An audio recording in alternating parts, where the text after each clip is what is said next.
नमस्कार मित्रमैत्रिणींनो, आपल्या आजच्या सुंदर कथेचं नाव आहे विधवा.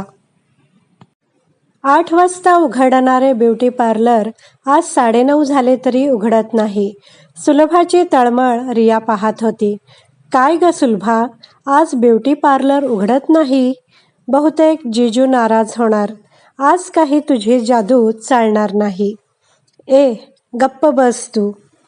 ओके, माझ्यावर राग काढून काही होणार नाहीये मॅडम. सुलभा दिवाळीत माहेरी आलेली. भाऊबीज होऊन हप्ता होऊन गेला होता. कालच तिच्या नवऱ्याने तिला फोन करून कळवलं होतं की उद्या तो घ्यायला येतोय तिला. जेवणं आवरली. सगळ्यांचा निरोप घेऊन सुलभा नवऱ्यासोबत सासरी गेली. नवरा सोज्वळ आणि संस्कारी मिळाला. तसं पाहिलं तर आयुष्यात कुठलीही कमी नव्हतीच. सुखासमाधानाचा संसार होता त्यांचा. काही महिने झालेत लग्न होऊन, त्यामुळे प्रेम हळूहळू दोघांच्या प्रेमळ सहवासात बहरत चाललं होतं. सुलभाने अपेक्षेप्रमाणे घरातील सर्वांना आपलंसं करून घेतलं. जणू काही ती याच घरातली एक आहे. माहेर आपोआप परकं होत गेलं. सण वार असले की मग जाणं होत असे. सुलभाला माहेरी करमत नव्हतं. कधी एकदा आपल्या घरी जाते असं तिचं मन चलबिचल होत असे. लग्नाला 1 वर्ष होऊन गेलं. सासूबाईंची आता नातवाला पाहण्याची घाई झाली होती. सुलभा आणि तिचा पती दोघांनाही इतक्यात मूल नको होतं. नव्या प्रेमाची नवी नवलाई होतीच. हिंडणं फिरणं, चित्रपट पाहणं, दोघांना एकमेकांच्या सहवासाची ओढ असायचीच. एकूण सर्व आनंदातच चाललं होतं. एका दिवशी अचानक ठिणगी पडली. ती हळूहळू पेट घेत सुलभाचा संसार उद्ध्वस्त करत गेली. देवघरात पूजेला बसलेल्या सासूबाईंचे मंत्रोच्चार पूर्ण घरात ऐकू येत होते. सुलभा सासऱ्यांना नाश्ता देऊन तिने मनात विचार केला, घरातील राहिलेली कामं उरकून घेऊन सासूबाईंसोबत नाश्ता करूया. ऊन होत आलं होतं. 9:30ला सासरे शेतात निघतात. त्यांना डबा द्यायचा होता. सुलभाला आज खूपच अस्वस्थ वाटत होतं. काही प्रमाणात चक्करही येत होती. गेल्या 3-4 दिवसांपासून असं होत होतं. घरात कोणाला सांगावंसं वाटलं, पण कामाची दगदग झाली म्हणून होत असेल म्हणून तिने टाळाटाळ केली. सुलभा ग्लानी येऊन खाली पडली. समोर असलेल्या ओट्याजवळच एक मोठा दगड होता. त्यावर पडत असतानाच तिचा तोल गेला. नशीब जास्त दुखापत झाली नाही तिला. गेले 2 दिवस डॉक्टर बोलले म्हणून आराम करावा लागला. 2 दिवस सून आराम करते आहे म्हटल्यावर घरातली सगळी कामं सासूला करावी लागणार होती. त्यामुळं सकाळपासूनच भांडी आपटण्याचा आवाज येत होता. सुलभालाही तसं गिल्टी फील झालं. तब्येत ठीक नसल्याने शेवटी आराम हा करावा लागणारच होता. सुलभाच्या मागे आता मात्र दुःख येऊ लागले. 2 वर्ष झाली आहेत. सुलभाला दिवस राहिले नाहीत. सासूचा द्वेष वाढत चालला. सुलभाला जगणं कठीण होत गेलं. प्रत्येक दिवस मन मारून जगणं तिच्या नशिबी आलं. लग्नाच्या दिवशी दिसणारं सौंदर्य कमी होऊ लागलं. काळजीने डोळे सुजू लागले. शरीर सुकू लागले. अर्धशिशीचा त्रास वाढला. दिवसभर उपाशीच राहू लागली. जेवणाची इच्छाच मरून गेली होती तिची. रोज सासूचं घालून पाडून बोलणं, नवऱ्याचा तिरस्कार यामध्ये सुलभाची घालमेल वाढू लागली होती. मित्रांना मुलं झाली. त्यामुळं सुलभाचा नवरा अस्वस्थ असायचा. अशातच तो दारू प्यायला लागला. दिवसेंदिवस दारू पिण्याचं प्रमाण वाढत गेलं. सुलभा नशिबाला दोष देत राहिली आणि सासू सुलभाला. घरातील शांती पूर्णपणे भंग झाली. रोज काहीतरी कारण असायचं. रोज वादविवाद होत राहायचे. आयुष्याने एक रंग दाखवण्यास सुरुवात केली होती. घरात जेव्हा आपलीच माणसं आपल्या विरोधात असतात तेव्हा आपली हार ही निश्चित असते. सुलभा ही आता रोजच्या वादात हरत होती. कधीतरी आयुष्य सुरळीत होईल या आशेने दिवस जगत होती आणि संसाराचा गाडा रेटत होती. नवरा बायकोचे संबंध बिघडत चाललेले होते. सुलभा नवऱ्याच्या प्रेमापासून वंचित झाली होती. त्यातच दारूमुळे त्याच्या लिव्हरला सूज यायची. नवरा त्रास द्यायचा तरीही त्याच्या प्रेमापोटी सहन करून त्यालाच आधार द्यायची. महिन्यात कितीतरी वेळा त्याची तब्येत ठीक नसे. तो जगावा, निदान आपल्या कपाळावर कुंकू असावं, प्रेमाची तर कधी पारख असावी, असा विचार करून ती त्याला हॉस्पिटलमध्ये जात असे. तो मात्र पुन्हा दारू पिऊन तर्र व्हायचा. सुलभाच्या जीवनाची कठीण परीक्षा चालू होती. काळजी घेऊनही शेवटी व्हायचे ते झाले, जे नियतीने ठरवून ठेवलेलं होतं. एके संध्याकाळी खूपच दारू पिऊन रस्त्यावर पडलेल्या नवऱ्याला त्याचे मित्र घरी घेऊन आले. सुलभाने सर्व आवरून सासूला जेवण दिले व नवरा उठण्याची रात्री 2 पर्यंत वाट पाहत बसली. त्याला शुद्धच नव्हती. त्याला उठवण्याचा प्रयत्न करत ती उपाशीच झोपली. तिला सकाळी 6 वाजता जाग आली. नवरा अजूनही झोपला होता. 7 वाजले तरी उठत नाही म्हणून त्याला ती उठवण्यासाठी आत गेली. नवरा केव्हाच मरण पावलेला होता. सुलभा कोलमडून गेली. एकच हंबरडा. सासू आत आली. सगळं संपलं होतं. ती रडत रडत पुन्हा बेशुद्ध झाली. सुलभाला खूप मोठा धक्का होता. तिचं जगणं आता पोरकं झालं होतं. सुलभाला शुद्ध आली. ती हॉस्पिटलमध्ये होती. नवऱ्याला अग्निडाग दिला होता. आज 2 दिवस झाले होते. सुलभाला हे सत्य सांगण्याची हिंमत मात्र कोणालाही होईना. तिची अवस्था खूपच नाजूक होती. आईला सांगून तिला माहेरी पाठवलं गेलं. सुलभाचा नवरा मरण पावला असला तरी अजूनही कपाळावरचं कुंकू असंच होतं तिच्या. मंगळसूत्र गळ्यात दिमाखात झुलत होतं. हातातल्या बांगड्या, त्यातून निघणारे स्वर, सगळं तसंच होतं. हॉस्पिटलमधून सुलभा आईसोबत माहेरी आली. इकडे 10वा 13वा असे सर्व विधी करून झाले होते. मात्र सुलभा अजूनही अभिज्ञ होती. आज सुलभाला महिना झाला माहेरी येऊन. तब्येतही सुधारली होती. तिने सासरी जाण्यासाठी इच्छा व्यक्त केली.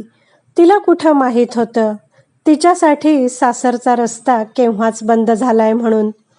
सकाळ झाली. माणसं शेताकडं जात होती. नुकताच पावसाचा फटका येऊन गेला होता. शेतकरी पेरणीची तयारी करू लागले होते. आईला मदत केली आणि ती शेतात निघाली. काही वेळ आराम करून सुलभा उठली. तेव्हा 2रा प्रहर झाला होता. अंघोळीला जावंसं वाटलं म्हणून तिने ओट्यावर भरलेली टाकी पाहिली. आधी अंघोळीला जाते म्हणजे अंग हलकं होईल. मोरीत पाणी टाकलं. अंगावरची साडी दोरीवर काढून ठेवली. ब्लाऊजची बटणं काढून दोरीवर टाकून दिले. अरे हे काय? अंग किती काळपटलंय. किती दिवस झालेत व्यवस्थित आंघोळ केली नाहीये आपण. मध्येच आठवण झाली. आपण दरवाजा उघडाच सोडलाय. जाऊन तिने दरवाजा बंद केला. आता आपण मनसोक्त आंघोळ करू. तांब्या भरून पाणी अंगावर ओतलं. पाण्याचा गारवा अंगात भिनला तशी थोडी तिला स्फूर्ती जाणवू लागली. आंघोळ करत असताना एक अंगाला स्पर्श होत होता. थोडी उत्तेजना जाणवू लागली. तशी तिला नवऱ्याची आठवण झाली. खूप दिवस झालेत आपण माहेरी आहोत. नवऱ्याचा स्पर्श कधी झाला होता ते ती आठवू लागली. नक्की काहीही आठवत नव्हतं. आंघोळ उरकून साडी नेसली आणि पुन्हा खाटीवर स्वतःला झोकून दिलं. आज तिला खूप रिलॅक्स वाटत होतं. सुलभाचं मन लागत नव्हतं. नवऱ्याची आठवण येत असल्याने पडल्या पडल्याच ती विचारात हरवली. लग्न झालं त्यावेळी एकमेकांना दोघं खूप जपत होते. एकमेकांना चोरून पाहायचे ते. पूर्वीचा तो काळही तसाच होता. लग्न जमलं की दोघांची भेट लग्न मंटपातच होत असे. त्याआधी भेटायचा आणि बोलायचा योग येतच नव्हता. मोबाईल नसल्याने लग्नाआधी गप्पा मारणंही तसं कठीणच होतं. सुलभा घरात आली. सत्यनारायण पूजा, कुलदैवतेला भेट वगैरे सगळे विधी आवरले होते. 5 दिवस उलटून गेले. तरीही कोणीही एकमेकांशी बोलेना. दोघांची अवस्था सारखीच होती. फक्त एकमेकांना चोर नजरेने पाहणंच सुरू होतं. सासू सासरे बाहेर ओट्यावर बसले होते. सुलभा जेवणाची तयारी करू लागली. नवरा शेतातून आला. त्याची नजर तिला शोधत होती. आत येऊन शर्ट काढून खुंटीवर टांगला. सुलभाने तांब्या आणून दिला. तांब्या घेत असताना त्याचा अलगद स्पर्श तिच्या बोटांना झाला. छातीची धडधड वाढली. मान खालीच होती. तशी लाजून ती चुलीजवळ जाऊन बसली. नवऱ्याने घटाघटा तांब्यातलं पाणी संपवलं आणि तो बाहेर निघून गेला. बोलायचं दोघांनाही होतं, पण सुरुवात कोणीही करत नव्हतं. सुलभाचं प्रेमाचं पुस्तक त्याचं एक एक पान पलटत चाललेलं. संसारात प्रेमाचा सुगंध दरवळू लागला होता. जेवणं आटपली आणि पाण्याचा तांब्या आणि ग्लास घेऊन ती निघाली. दरवाजाजवळ मात्र तिचे पाय चिटकून गेले. त्या मधुचंद्राची लज्जा चेहऱ्यावर स्पष्ट जाणवत होती. कशीबशी धीट मनाने ती आत गेली.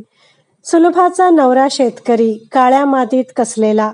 रात्रीच्या प्रकाशात त्याचं काळं शरीर तिला वेड लावत होतं.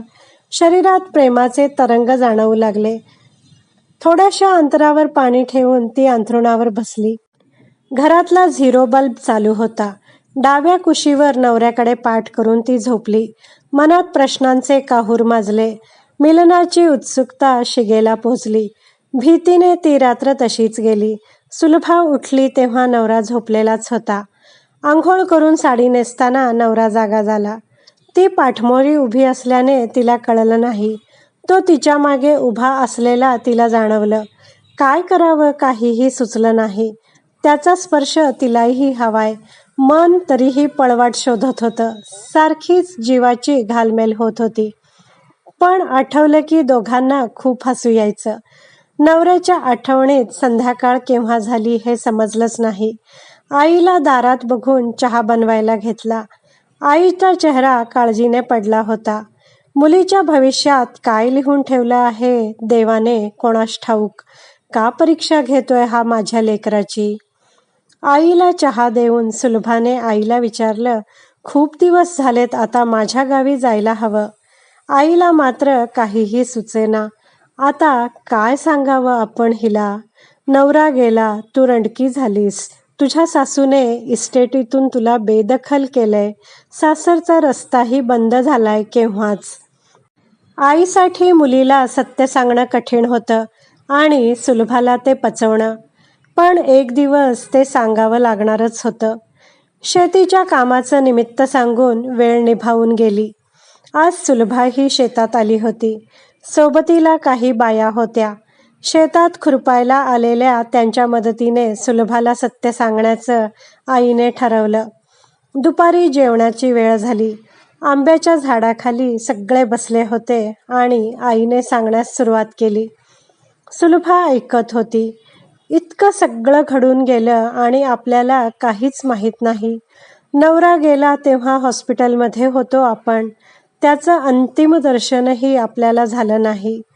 सुलभा रडत होती. रडता रडता तिची दातखिळ बसली. जेवणाचे डबे तसेच घरी आले. त्यानंतर स्वतःला सांभाळून घेत जगू लागली. कालपर्यंत पाठीशी असणारे आई बाबा देवाघरी गेले.